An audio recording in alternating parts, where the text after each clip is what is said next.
This is Feriande Paglasang, and for today's video, I will present to you my masterpiece, the Voice of Justice.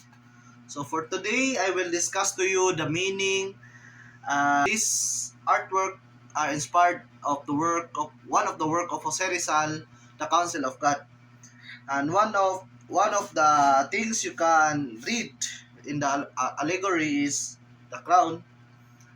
So next is the woman bring a balance scale. So the meaning of this is justice. And the golden laurel.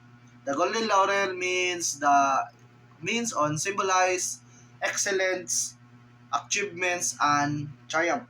So the people below are the Filipinos wants to express their feelings, emotions about Spanish colony. So they are looking for justice and freedom. The meaning behind of this golden laurel I made is to represent the inequalities of Spanish authorities during the contest of Jose Rizal in making the allegory of Council of God. Then this woman is represent justice, and the crown is represent the authorities, and the people looking for the authorities and justice. So the people seeking for freedom and justice, and the justice are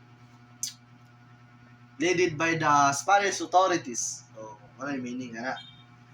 So, and these colors, different colors represent emotions. So, many emotions of the Filipinos also this current time.